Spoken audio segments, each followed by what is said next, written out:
Well, it's finally beginning. You're finally beginning to see a lot of the mainstream news outlets pick up these important stories that I have been trying to make everyone aware of for a couple of years now when it comes to how much people are hurting with these insurance increases, when it comes to how many people cannot pay the bills and how you see people starting to lose their homes in foreclosure.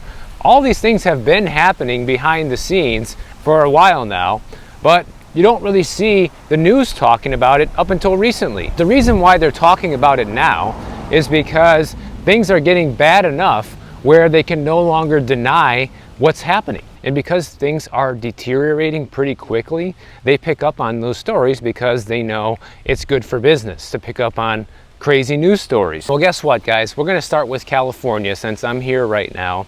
California is getting hit from Allstate Insurance with a 34% increase on homeowners insurance, and that's just the average. Some people who have Allstate are going to be seeing increases up to 650%. That's right, you heard me correctly. 650% is the potential increase for some folks. So Allstate has about 350,000 customers throughout the state of California. So this affects a lot of people. And these increases are going to be taking place as soon as November 7th of this year. This is the largest increase of a big insurance company since 2021, when Homesite Insurance, who is a subsidiary of American Family Insurance, they raised their premiums by 38.2% back then.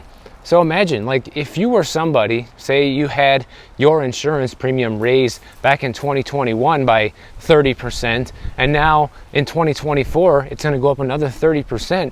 It just went up 60% in the span of 3 years, guys. That is how crazy this is, you know. And so many people said, oh no, it's just Florida. Oh no, it's just California. Well, it's not. These states are definitely taking the cake when it comes to the increases, but people all over the country are seeing this right now. I hear it from you guys. I'm seeing it in the mainstream news now. I even had one of my viewers who lives in Arizona, where there's really no natural disasters known to man in the state of Arizona, but they're seeing their insurance numbers increase by a similar amount, even though they don't have any natural disasters, because that's one of the big reasons that these insurance companies claim is that, you know, between the higher repair costs and higher frequent severe weather events, we need to raise people's premiums. Well, how do you justify that in places like Arizona where they don't see these problems? It's because they need to do these increases in order to keep paying the bills, guys. They charge people in less disaster-prone areas more as well in order to subsidize people where they have a lot of disaster. So these increases are going to hit the hardest in places like Fresno,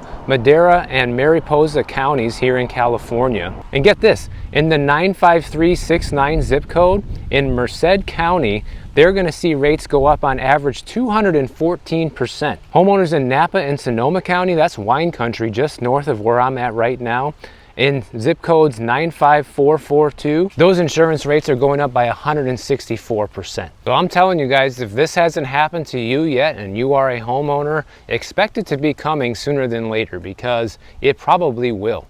You know, it's not a guarantee. Some people have even seen their homeowners insurance premiums go down over the past couple of years, which is kind of a miracle, and you should consider yourself lucky if that's you. But now that these increases are getting severe enough, everyone's talking about it. You know, we talk a lot on this channel about big news in the real estate market and the economy and how to make better financial decisions. But one thing I don't always get to dive deep into is the specific details about how to keep your finances organized and efficient. Having a good system to manage your finances is so important because it allows you to stay on top of current events and spend your efforts on larger financial decisions.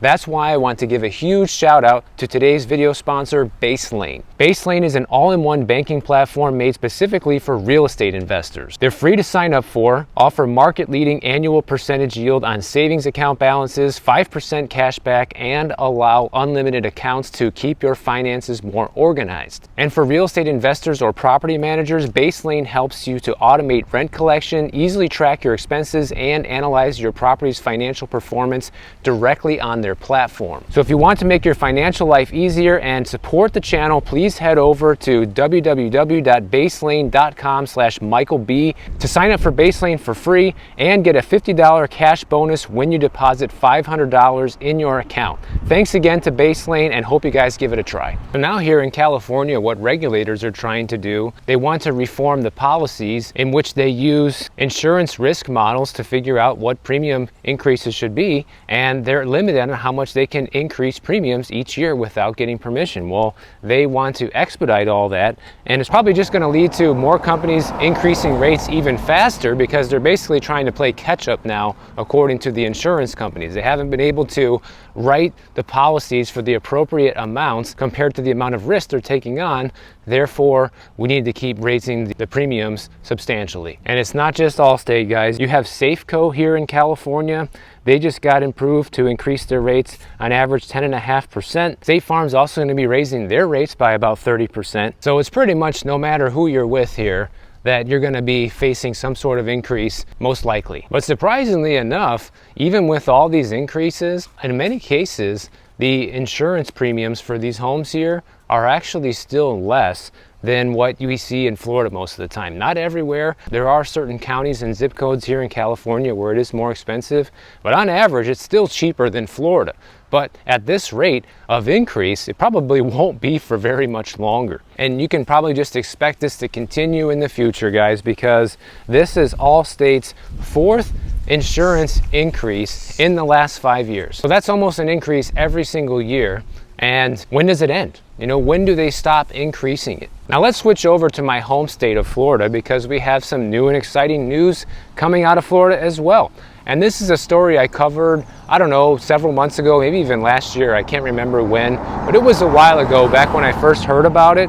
But now, the implementation of this is going to be right around the corner, which is that starting October 1st, we have a new flood disclosure requirement in the state of Florida. Now, this is going to be a form that if you are a home seller in Florida, you own a home and you want to sell your home, that you have to fill out and give to the buyer of the property. Here's some of the things that you're going to have to disclose on this form. You have to disclose whether or not you filed a flood insurance claim on the property ever, and if you have ever received federal assistance for flood damage to the property. And flooding is defined as a general or temporary condition of partial or complete inundation of the property caused by any of the following: overflow of inland or tidal waters, the unusual and rapid accumulation of runoff or surface waters from any established water source, or sustained periods of standing water resulting from rainfall. Some examples of an established water source can be a river, a stream, or a drainage ditch. And one of the main reasons they're doing this is because when you're buying a house, like you can just say, I'm walking through this neighborhood right here, and you have no idea. You've never been here before. You don't know if this neighborhood can flood if there is a big rainstorm or something like that, or if the bay right over here, we know, what if the tide gets too high? Does this area flood? And if you're not familiar with the area, you're never going to know if that's the case or not. This is going to help buyers better understand the areas they're buying in and if those areas tend to flood or not. So I would say this is definitely a win for future buyers in the state of Florida, and I would assume that maybe you're going to see a lot of other states follow suit with similar disclosures in the future, because this gives more transparency into the neighborhood and the property that you're potentially buying, guys. And if you are willing to take on the risk of buying a house that's in a known flood zone that, you know, has had flood damage in the past, like for example, you can use all these properties that were recently completely flooded from Hurricane Ian a couple years ago. Well, that definitely is going to affect the value of those homes, wouldn't you say? So if you're going to be willing to take on that risk, then you're probably going to want a substantial discount to take on that risk. And that's why you're seeing properties like this start to sell with massive discounts, because it's the only thing that makes sense. Got the olive tree. So you got some ripe olives on there. Now, when it comes to real estate, guys, so many things are happening right now that everybody said wouldn't happen. And one of them is we just got the most recent pending sales data for July. And guess what? Pending home sales in July dropped 5.5% from June to July. But actually, when you look at the year-over-year figures, it's much worse than that. The National Association of Realtors, they've been tracking this data since 2001. And year-over-year, the pending home sales are down 8.5%. Okay, 8.5% year-over-year. And they're saying that this contract level activity with how many contracts are being signed and deals that are being done is equivalent to what we saw back in 2001. I mean, that was 23 years ago, guys. There was significantly less people here. There was significantly less homes available in general to purchase. There's been a lot of home building that has went on since then.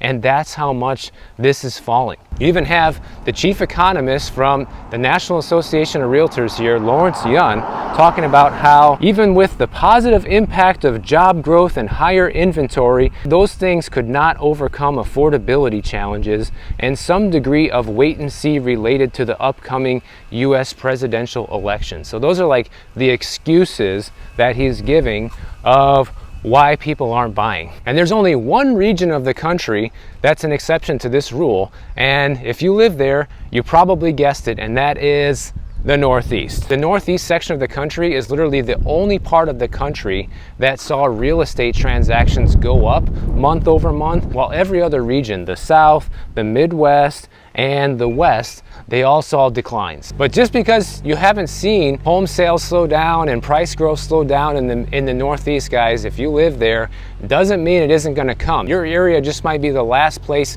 to get hit and be affected by this economy. Here we have a house for sale for almost $2.2 million, and they just listed it a couple of weeks ago and it's already under contract. So lots of demand in this area. Not quite a flip, but they did only buy it about 4 years ago for $1.5 million, and now they're selling it for maybe $500,000 more. So not bad, but take a look at this property tax history, guys. You can see how much property taxes jump even in the state of California, even when you have Proposition 13. The house was sold back in 2016. You can see how much the property tax bill jumped in 2017. And now that it's being sold again in 2024, it's going to go up even further. You know, the current owner's paying $21,000 a year. It's probably going to go up to like $30,000 a year for the new owner. And it's those kind of increased expenses that pretty much go up exponentially, the insurance and the property taxes, that are forcing more and more people to list their homes for sale today, and will likely cause more distress in the future of the housing market, especially if we keep seeing unemployment go up at the rate that it has been.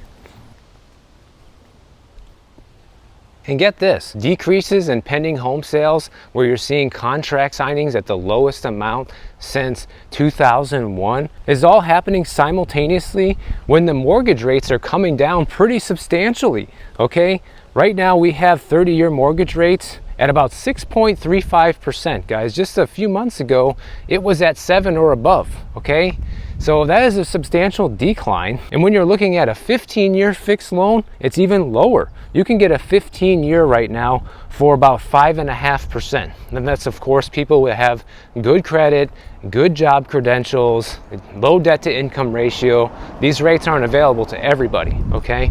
But 5.5% is pretty much what the home builders have been offering people for quite some time now when rates were in the 7s, okay? That was their lure to get people in to buy houses in those new developments. Like, hey, listen, we have mortgage rates that are considerably lower than resale properties, come buy with us. And people did. But even with these rates at 5.5%, people are still not taking the bait. And if we're seeing pending home sales down 8% year over year, during a time that is supposed to be the peak of the housing market, guys. Does anybody else see the problem with this? Does anybody else see how this flashes alarm bells in the sense that this is the time of the year, the season, so to speak, when home sales are supposed to be the highest, yet they're falling.